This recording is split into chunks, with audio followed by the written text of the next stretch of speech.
একসময় আওয়ামী লীগ স্লোগান দিত, তুমি কে আমি কে বাঙালি বাঙালি। এখন বিএনপি স্লোগান দেয়, তুমি কে আমি কে বাঙালি বাঙালি।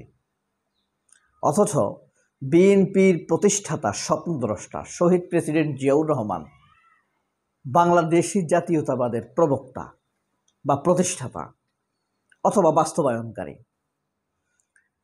তাহলে এই যে বিএনপির উচ্ছিষ্ট সুবিধাভোগী পলাতক নেতারা যে স্লোগান দেয় যে তুমি কে আমি কে বাঙালি বাঙালি কি, তারা কে রাজাকার রাজাকার, পুরোপুরিভাবে আওয়ামী লীগের স্লোগানটা বিএনপি এখন দিচ্ছে।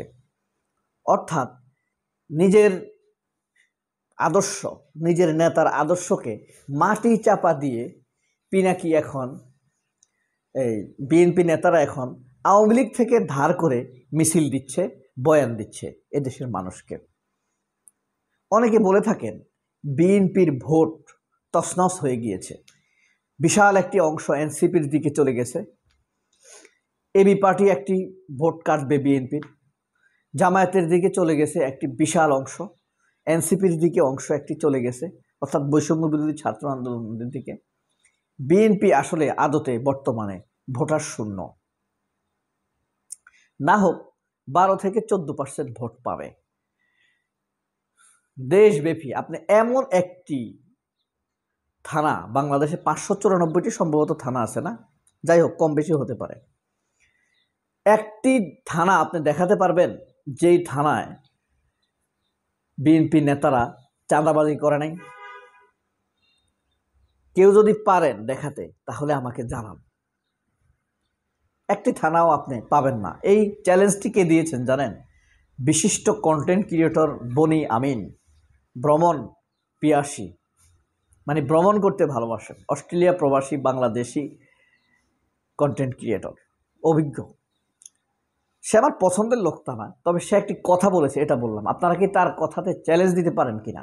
সে বলছে $2000 পুরস্কার দিবে যদি প্রমাণ করতে পারে যে একটি থানা আছে যেখানে বিএনপির চাঁদাবাজি নেই। তাহলে কি হলো, ঘটনাটা কোথায় দাঁড়ালো? এখন দেখেন, এই কারণেই বিএনপির ভোট ঘুণের মতো খেয়ে গিয়েছে, শেষ হয়ে গিয়েছে, হাওয়ার মতো উড়ে গিয়েছে। এখন বিএনপি আওয়ামী লীগের সাথে জোট করে আওয়ামী লীগের ভোটগুলো যদি নিতে পারে, আওয়ামী লীগের বয়ান নিল, আওয়ামী লীগের স্লোগান নিল, আওয়ামী লীগের গালিকে নিল নিজেদের করে, আওয়ামী লীগের আদর্শ নিল, বাঙালি আদর্শ নিল, জাতীয়তাবাদ নিল, নিজের আদর্শকে ধামাচাপা দিল, আমি কি তুমি কি আমি কি। ওই যে বাংলাদেশের একটা ব্যাংক দখলকারী যুব দলের নেতা আছে, পুরান ঢাকার দিকে থাকে, বা সে মূলত মাইগ্রেটেড, ঢাকার লোক না, কিন্তু ঢাকায় এনে তাকে যুব দলের কি জানি পদ দেওয়া হয়েছে, মহানগরের পদ, ঢাকা দক্ষিণের। সেই ইসলামী ব্যাংক দখল করতে গেছিল, সময় টিভি দখল করে মাহবুবের হাতে তুলে দিছে, যে সময় টিভি তারেক রহমানকে সবচাইতে বেশি গালাগালি করতো, খালেদা জিয়াকে সবচাইতে বেশি গালাগালি করতো, তারেক রহমানকে খুনি 21শে আগস্টের হামলাকারী ছাড়া সময় টিভি কথাও বলতো না।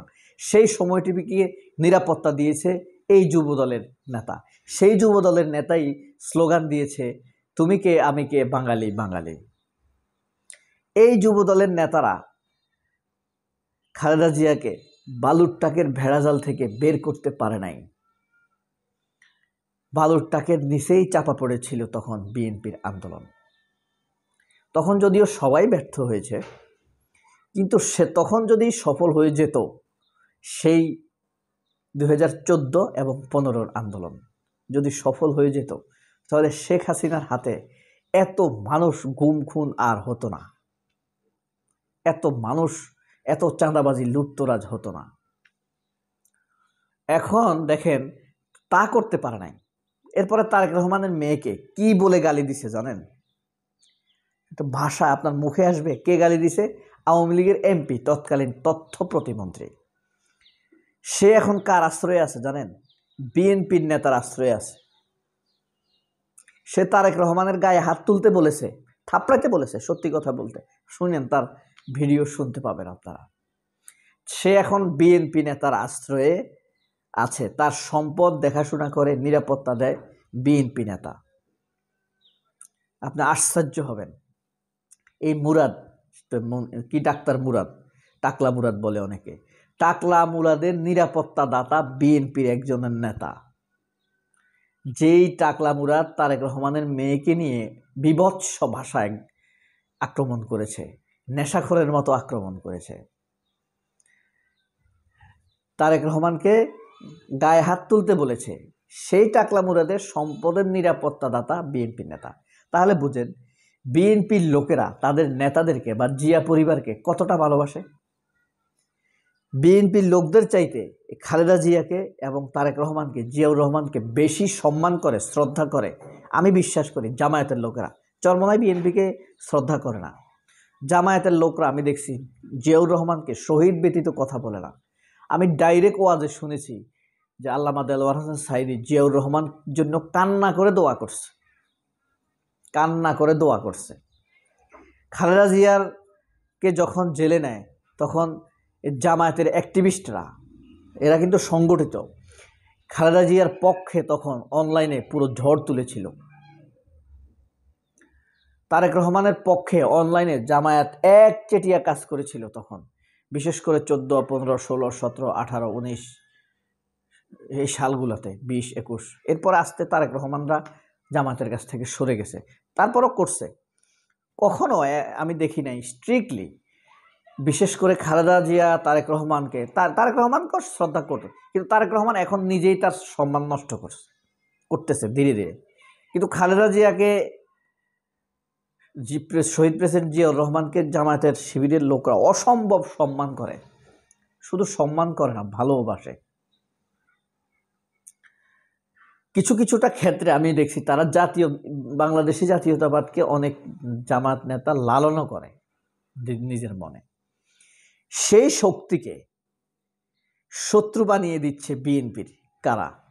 তারাই বিএনপির শত্রু, তারাই বিএনপির ভোট নষ্ট করছে, তারাই বিএনপির ভবিষ্যৎ নষ্ট করছে, তারাই বিএনপিকে আওয়ামী লীগের ন্যারেটিভ ভাড়া করছে, তারাই বাংলাদেশি জাতীয়তাবাদকে কবর দিয়ে বাঙালি জাতীয়তাবাদকে সামনে আনতে চাইছে।